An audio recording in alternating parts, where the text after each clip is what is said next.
One of the most common things that happens with us as coaches is as we are leaning more and more into our careers, as we are leaning more and more into helping other individuals, and our success is determined by somebody else's transformation, when the transformation doesn't happen at the expected pace by ourselves or by their expectations, we start to doubt ourselves.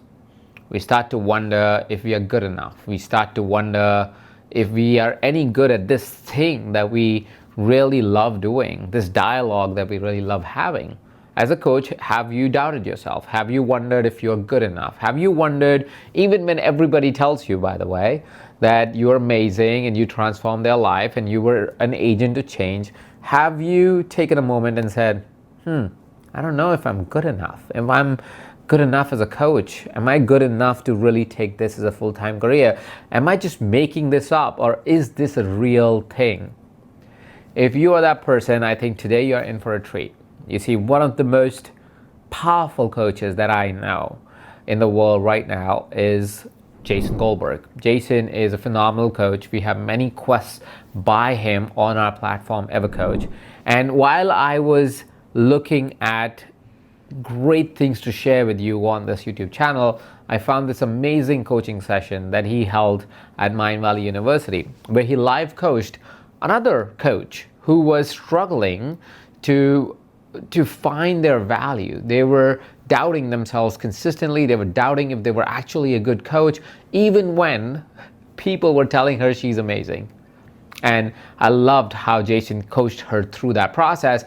And I wondered if you have doubted that for yourself, and if this demonstration, this coaching session would also help you have that dialogue with yourself. And hopefully through this dialogue, through watching this dialogue, through playing with this dialogue as it unravels itself, hopefully you will find your power again. Hopefully you will stop doubting your capability as a coach, or at least you will have some tools to have that dialogue with yourself going into the future.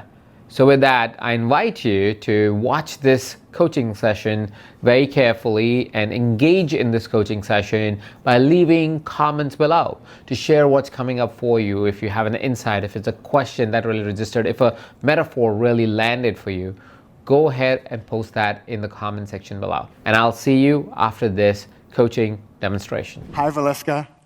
Hello. It's so good to see you. You too. Thank you for having me here. What was it? Thank you for having me here. Thank you. Now this is weird, right? We don't do this. Like we don't get coached in front of people. It's kind of strange. Oh, sorry. One thing before we go any further, I don't coach in shoes, so I'm going to take my shoes off. So just really quickly, and if you want to, you can as well. Yeah, do it. It's fine. Yeah, I'm just going to put mine over here. And you guys have a shoe shining service here? Yeah, good. Okay, good, beautiful. Let's do that. And also because Sid mentioned it, I'll just show you. I am wearing my Biggie Smalls socks today. So, East Coast, ride or die, just so you guys know. Sorry. I know this. Yeah, give it up for Biggie, all right? Okay. We're my Tupac fans. Right. Get out the room. This is an East Coast. No, all right, it's fine. All right, sorry. Sorry, I forgot. Coaching is serious. I apologize. Okay. Valeska, what can we play with today that would be super, super significant and fun and powerful and moving the needle forward in your life? Well, I was hearing your talk, and I said to myself, I have a very serious relationship, not with one ninja baby, but with the whole nursery. I have it all. I told you, I feel I have it all. I have the business, I have the husband, I have the travels, I have the energy. I have it all. But for some reason, I'm stuck. It's like I have this serious conversation with every thought that comes into my head that says, you're not enough. And I'm like, why? I mean, I'm here. I'm part of this tribe. I'm amazing. But I can say all of that in my head. Like, I can have the thoughts, but I don't feel it. I was running a workshop yesterday, Naked Money. It was amazing. People got lots of insight from there, and they came up to me like, wow, this was amazing. I needed this space, this moment, and I was like, thank you. And they were like, you changed my life. And I was like, thank you, I rock, I know I rock. But then my husband asked me, how do you feel? And I'm like shit. Because I don't know why I keep feeling like this. Like, I'm not even proud of my own accomplishments. I'm so tired of that. Like, really. So thank you for inviting me here. I hear you, and I've absolutely felt that. And it's totally normal to feel that way. There's nothing wrong with feeling that way at all. In fact, it shows how much you care about the work you do, that you refuse to just say, yeah, I'm the best and I believe it, and that's all it is, because that could actually also take us off our game too, right? So the fact that it's obvious how much you care about the work you're doing and the people you serve. Yeah. So how would you know that the work you were doing was enough? Because it seems like people giving you all the praise and you even knowing that it's powerful isn't enough. How would you know? I think it's allowing me to feel it, to feel that it's enough.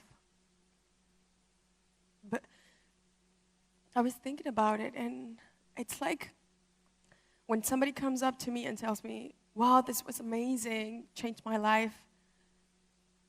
I'm like, yeah, I feel it changed your life. Thank you for telling me that. But I'm expecting them to say, yeah, it changed my life, but it wasn't enough, or I was expecting this or that. So. And so you say that like it's a bad thing if somebody said, this changed my life, but. So what's the word? Give me the worst case. Somebody says, this changed my life, but I hate the color of your dress. What do they say after the but? Which I love the color of your dress, by the way. Well, I don't care if you don't like it. Why don't you care if I don't like it? Because it's my dress. It's my body. Interesting. But if I talked about your work, that would be different. Well, no, not really. I've had people who said, I don't like this. Yeah, so thank you. I wish you a lot of success. Bye-bye. Yeah. So your worst fear has happened and you're fine. So that's not the thing. Yeah. So what's the thing? What's the worst part about you owning that the work you do is fucking amazing? What's the danger in you owning that? I think I'm dead scared of, like, my power. Because I know what I'm doing. It's not small.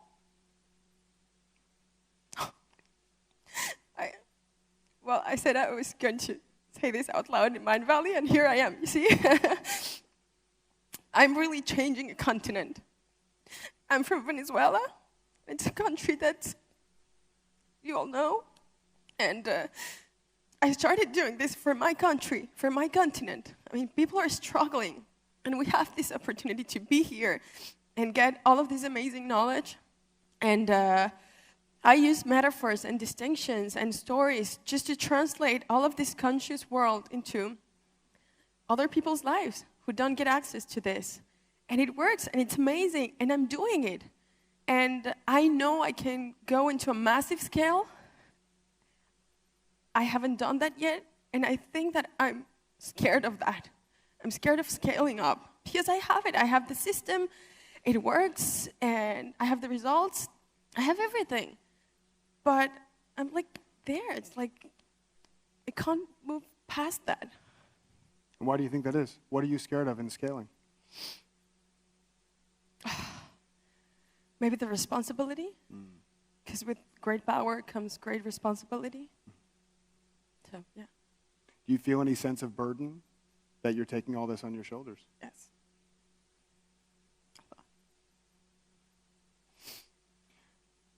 There's a woman named Nancy Klein. She wrote a book called Time to Think and another book called More Time to Think. And I think I need it. I love, I think. And she says something in there that really hit me. And at first it was kind of like, hey, fuck you. And then it was like, oh, wow, that's actually really powerful.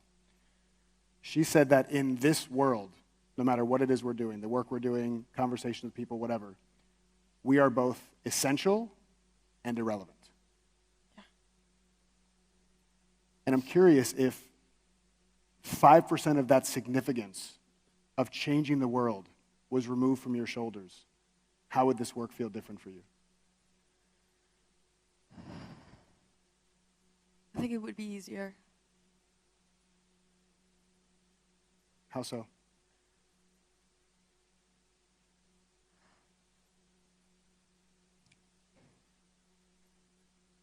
Well, something came up, like maybe I took on this responsibility because I was seeing that nobody else was doing it.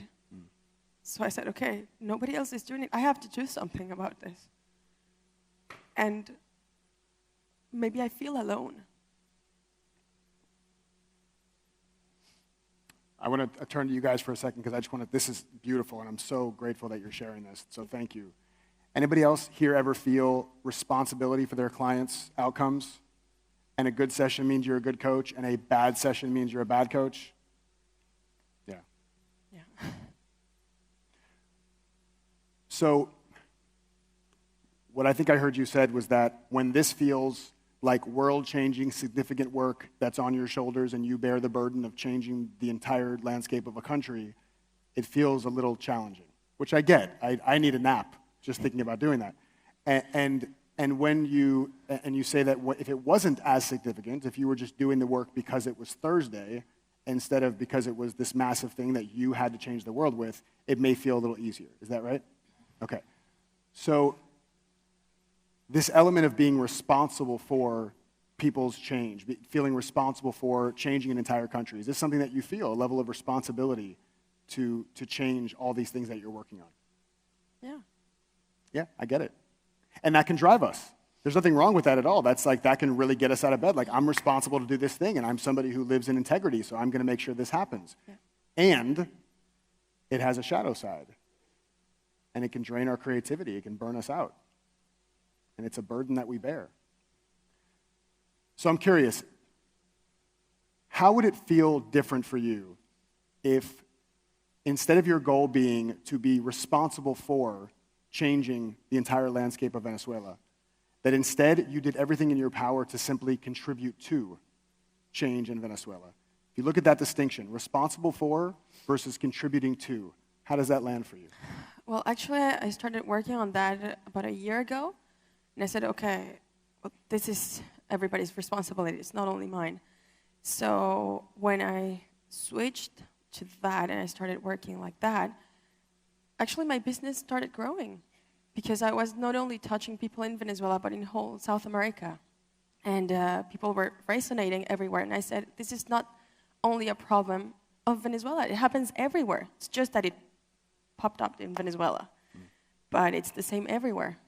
And so yeah, so I think I already started working on that, but maybe I haven't gone deep enough. So what would it look like to go deeper on contributing to versus responsible for?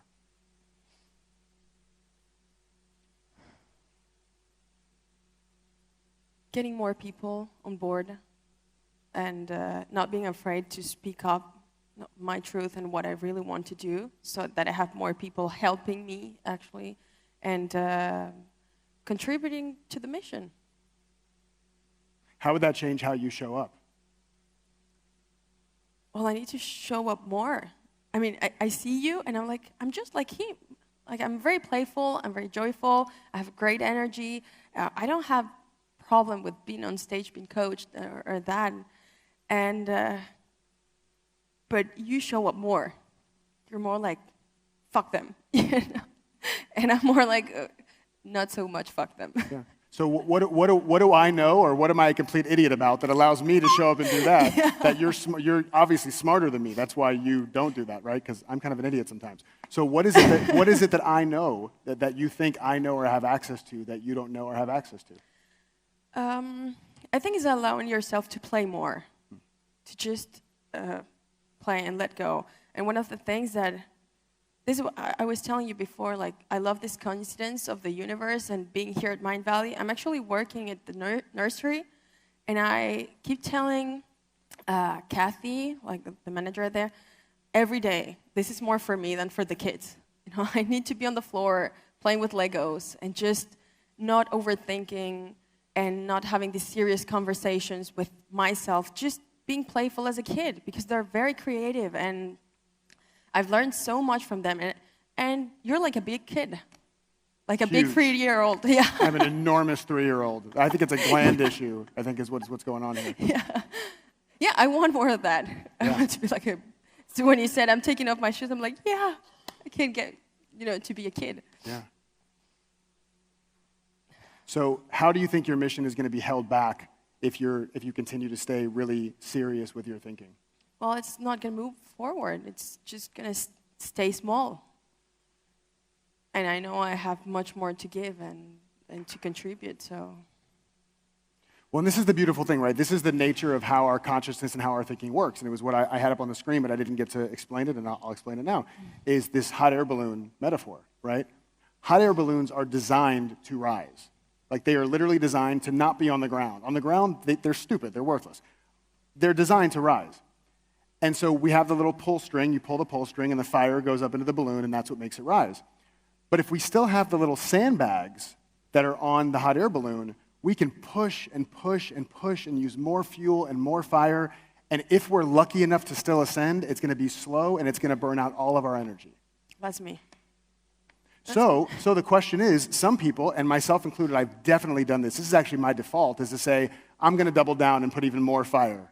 Instead of simply saying, what if I took these little sandbags, just very gently, and just kind of dropped them off the edge?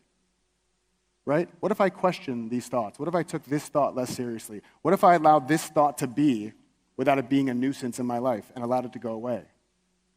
Now, all of a sudden, with half or a quarter of the firepower that I was using, the hot air balloon does what it's meant to do, and it's meant to rise. So what are the sandbags for you that you feel need to gently be released? Self-judgment, not judging myself. What does that mean, self-judgment? How does that show up for you? Well, I'm very hard on myself. I'm always criticizing myself, everything I do or say or think, oh, why am I thinking this? Even if it's a good thing, why did I think about this? Just stop.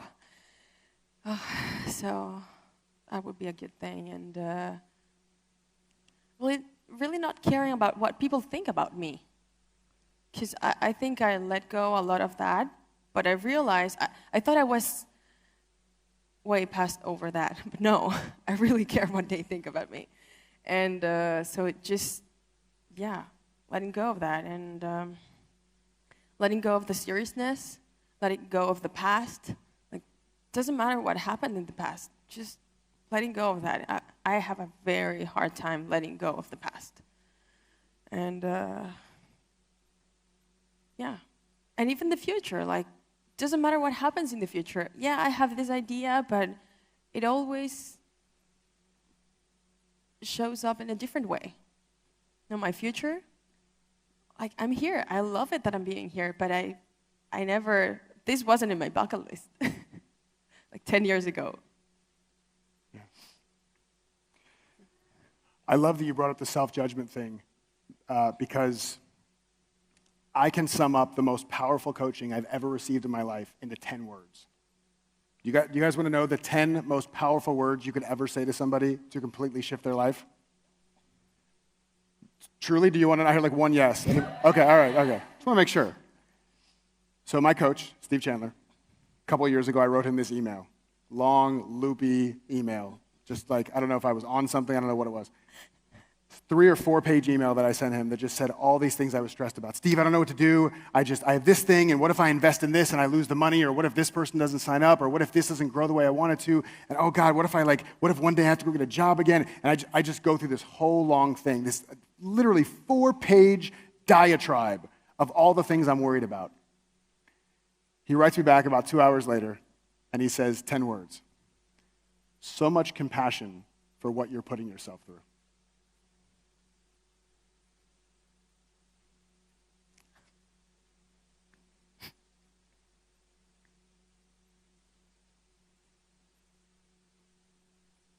And I did the same thing you're doing right now when I got that email. Because it was freedom.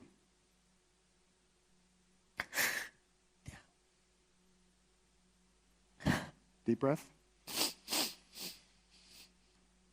Thank you. Thank you. What do you think when you hear that?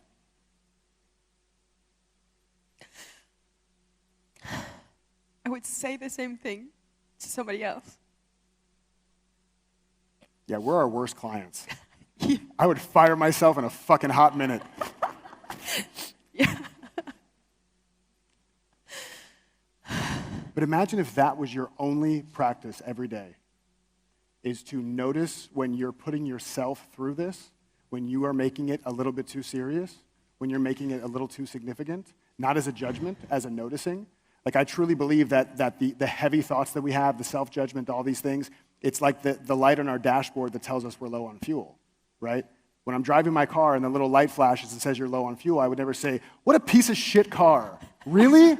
Really? I put gas in you a week ago and now you want gas again? This is so stupid. I would never do that, right? And at the same time, the gas light doesn't light up when you're out of gas, right? The gas light comes on when you still have 30, 40, 50 miles left to give you ample time to figure out what's off. Yes. It's just a gentle reminder, hey, just so you know, you're fine for now, but in 30 or 40 miles, sometime between now and then, maybe a good idea to pull off and get some gas. So what if every day your only practice was to notice when that stuff was coming up, to not judge it, to not force it away, to not try to overcome it or over-masculinize the spiritual bypassing and reframing and all that shit that's great but often useless when we're kind of at a low place, was to notice that as a blinking light on the dashboard to let you know something may be a little off, and just to ask yourself if you can have a little compassion for whatever you're putting yourself through. Do you think that would be helpful? Yeah. I have to learn. Or you don't. You don't have to do shit. Okay. None of us do. Like, seriously, this coaching thing, nobody has to change. You guys are all perfectly fine. I remember a guy came to me and he said, I want you to coach me so I can get my wife to stop being late. And I said, well, is it a problem for her that she's late? He goes, no. I said, well, there's nothing to coach around. She's fine. You're the one with the problem. I can coach you to stop making it so significant that your wife is always late, but I can't coach her. There's no problem. So there's no problem with anything you're saying. If you didn't change a single thing, you would still rock out. You would still fucking crush it, and you would make huge impact in the world. Yeah. And sometimes that's like swimming laps in a pool of hot lava. It's an awesome workout, but you're going to be dead before you can realize the benefits. Yeah. So what I want for you is that smile, that essence, that spirit to be your guiding force, to wake up every day and say, today I'm going to play, today I'm going to create, and in the inevitable times where you're down and your consciousness gets low again, to say, oh, this is what I call having a Britney Spears moment, right? You have a negative thought pop in your head and you go, oops, I did it again. And it's that gentle. It's just, oops, I did it again. A thought popped in my head. I took it seriously. How sweet of me to do that. Like, how innocent. And I mean, I really, like, how innocent am I that a thought popped in my head and I took it seriously? Yeah. So if we were starting this session over again right now, what would you be asking me instead of what you said when you first came up? How do we play more? I love that. So tell me, how do you play more? Take off your socks. Take off my socks? Yeah. You're trying to strip me down in front of me? Is this... Just get on the same level. So can somebody give her some singles, some dollar bills, so we can make this happen? No, I'm just kidding. What else? What else would playing look like for you in your world? What brings you joy? Like, when are you really in your, like, your highest joy? What are you doing? Well, I'm going to use a metaphor. Good. We're talking about those today, so this is good. Yeah. Yeah, so for me, when I'm coaching or when I'm delivering a workshop or talk or whatever it is, I imagine the audience is like this pot full of popcorn, but it's the corn, like the raw corn. And they're just there, and I'm just hitting it up, just playing around, moving it. Then I just put the butter, and then you just see the first one pop. It's like, yeah, it's working. I love that. And then it's just one. I'm like, where are the others? Where are the others? Why isn't it happening? So I just have to keep the heat going on, and I just see all the faces, and it's like popcorn. You just see it in everybody's faces, like they're getting something on inside, or something that's really making them come out of their shell, like a beautiful popcorn. They're all different, and then you just put some seasoning on, and then you have the best popcorn of your life. So this is what I love doing. That's amazing. Give her a round of applause for that. I mean, come on, like, really lighting people up in the world. God, I'm so hungry now. Outside of your work, what else puts you in a place of joy? Cooking. Cooking, like what? What would Yes. you cook that would put you in a place of joy? Popcorn. Okay, well, that's good. We've gone from metaphor to literal. Good. Yeah, What- because it's the literal. I mean, it's my world. I'm a cook. I learned how to cook, and I love cooking. And even when I travel to different countries, I just learn the basics of each country, and then I go to my own lab, which is my kitchen, and I just start, mixing up ingredients, and it's so mindful for me. I can be there for 3-4 hours, and for other people, it would be like, I'm so stressed, I have to be in the kitchen. But for me, it's like, it's joy. That's my playground. And then it's so tasty, and, my husband, he loves me for that. That's amazing. Will you cook for me as well? Yes, of course. Work this out. So you're in your joy when you're serving, and you're in your joy when you're cooking. What else? What else could you do that's a very small thing that would put you in joy? When I'm singing, where I'm making music, I play the piano. So since I'm here, the guys in the back, they've seen me because I come here in the morning and I just play, allowing myself to play. And just singing, dancing, and all of self-expression. And are you allowed to do that? Are you allowed to play more? Is that okay? Yes. Does it make you less professional if you play? No. Does it make you less effective as a coach if you play? No. Does it mean you don't care about your business if you play? No. Is it possible that it's the opposite of all those things when you play? Yes, exactly. That's what I did last Friday. I had a lot of things to do for my business, and I said, maybe I won't go in the morning to play piano. I said, fuck the business. I'm going to go play piano. And I just made time for myself, played the piano, and then just went out and worked, and I had time for everything. Love that. So what is your commitment going forward so that you can playfully, your playful commitment, not like this, I'm going to carve out 6 hours a day to meditate and play, and I'm going to be really fucking playful. You just watch me.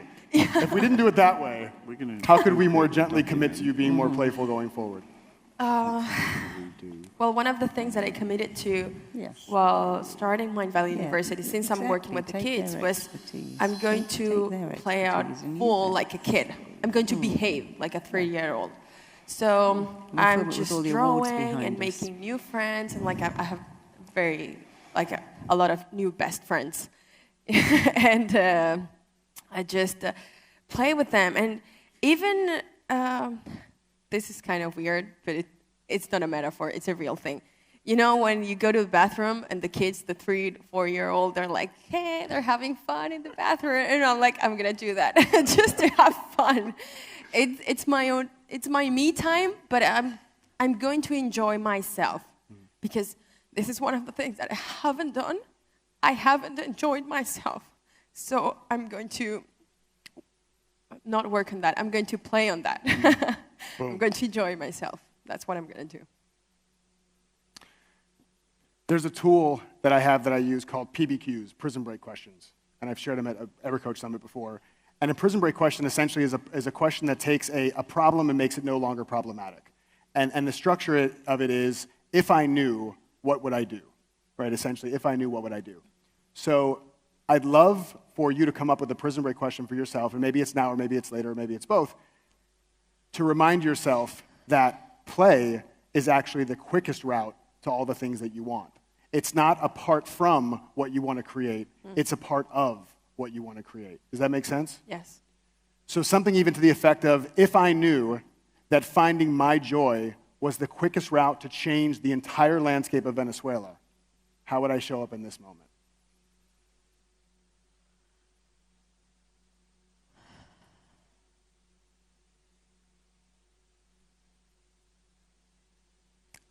I think it's music.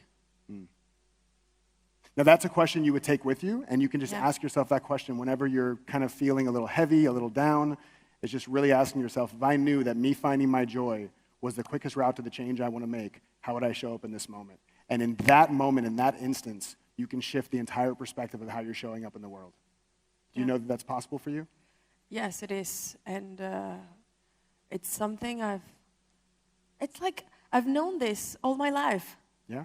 And I know it right now. And why didn't I do it? But yeah, I think the biggest hits in my career and for my audience and all of that is when I've brought music into what I'm teaching them. And the response has been amazing. And I'm always saying, After Pula, I do it. After this, I do it. After Christmas, I'll do it. After this, I'll start. And I haven't started yet. So I'm going to start now. Yeah, give her a round of applause. Thank you. I'm super excited for you because you do. You have such an amazing spirit and such a huge heart and such an obvious desire to serve. And I know that when you tap into this joy, I know that's when you're at your best. Yeah. Thank you. So what is the big takeaway that you're going to have from this? What's one insight that you really feel like is going to make a difference if you practice it going forward?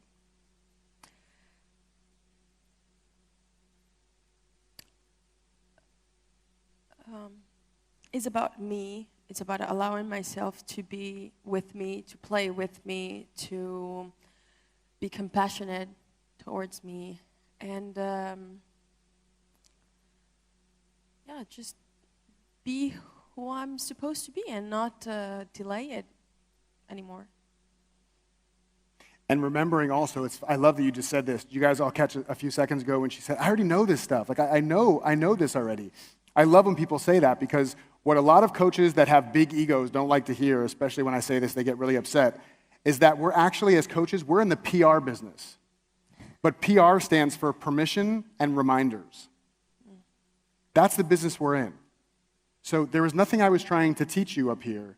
I'm just trying to point you back to what you already know, to give you permission to play, to give you the reminder that tapping into your joy is the quickest route to you creating something meaningful in the world. So thank you so much for sharing with us. Did you enjoy and found it very insightful to listen into this coaching conversation? If the answer is yes, hit that like button and share this video with anybody that you feel can use this information. Thank you so much for tuning in. This is Coach Ajit, and you're watching this on Ever Coach.